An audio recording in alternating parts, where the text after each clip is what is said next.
नमस्कार, मैं हूं आपके साथ राखी लांबा। अपने तल्ख तेवरों से पीएम नरेंद्र मोदी को दिन में तारे दिखाने वाले बीजेपी के ही कद्दावर नेता नितिन गडकरी इन दिनों चर्चा का विषय बने हुए हैं। कभी वो मंच पर उनकी तरफ आते नरेंद्र मोदी को ऐसे इग्नोर करते हैं जैसे उन्हें जानते तक ना हो, या फिर ऐसे जैसे उनका कोई दुश्मन मंच पर हो।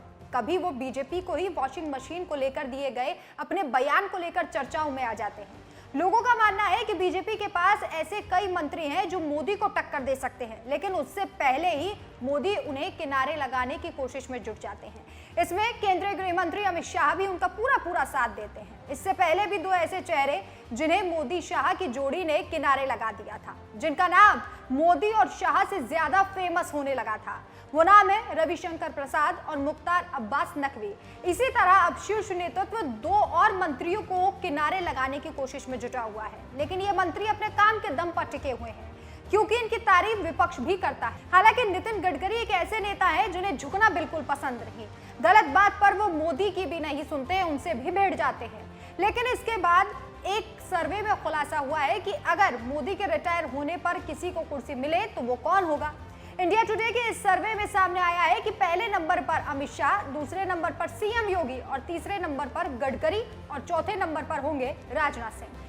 लेकिन सवाल यह है कि नितिन गडकरी, जिन्हें लोग इतना पसंद करते हैं, आज वो पीएम पद की कुर्सी से इतना दूर क्यों हैं? आज इसी के बारे में हम आपको विस्तार से बताएंगे। 2009 में बीजेपी के राष्ट्रीय अध्यक्ष बने गडकरी 2011 आते आते मनमोहन सरकार के खिलाफ सबसे बड़ा चेहरा बन गई। साल 2012 में उनके लिए पार्टी के संविधान तक में संशोधन किया गया। नए संशोधन के तहत कोई भी व्यक्ति लगातार दूसरी बार बीजेपी के राष्ट्रीय अध्यक्ष का कार्यभार संभाल सकता है।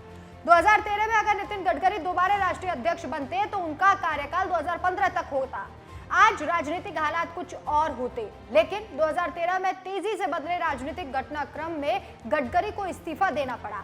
उनकी जगह राजनाथ सिंह को बीजेपी की कमान सौंप दी गई। इसके बाद बीजेपी की राष्ट्रीय राजनीति में मोदी युग का उदय हुआ और गडकरी धीरे धीरे नेपथ्य में चले गए। इसके बाद गडकरी और पीएम नरेंद्र मोदी के बीच सियासी तल्खी बढ़ने लगी। बीबीसी की एक रिपोर्ट के मुताबिक 2009 में नितिन गडकरी जब राष्ट्रीय अध्यक्ष बने तो नरेंद्र मोदी बीजेपी शासित राज्यों के एकमात्र मुख्यमंत्री थे जिन्होंने उन्हें दिल्ली आकर बधाई नहीं दी।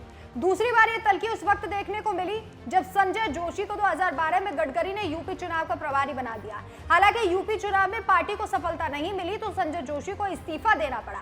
वहीं जब साल 2014 में नरेंद्र मोदी की प्रचंड बहुमत वाली सरकार बनी तो उसमें नितिन गडकरी को सड़क एवं परिवहन मंत्री और राजमार्ग विभाग मंत्री बनाया गया। यह विभाग कैबिनेट के टॉप 5 विभागों से काफी कम पावरफुल था। केंद्र सरकार में विभाग बंटवारा। 2014 में मोदी कैबिनेट में बीजेपी के 3 पूर्व राष्ट्रीय अध्यक्ष वेंकैया नायडू, राजनाथ सिंह और नितिन गडकरी को मंत्री बनाया गया।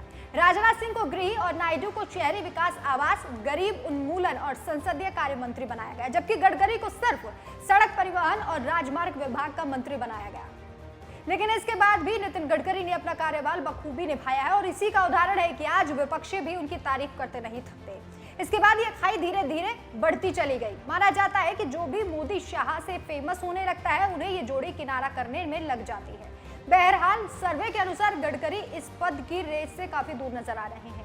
लेकिन एक बात तो साफ है कि नितिन गडकरी एक ऐसे नेता हैं जो मोदी को भी करारी मात दे सकते हैं। आपकी इस खबर के बारे में क्या राय है, हमें कमेंट करके जरूर बताएं। नमस्कार।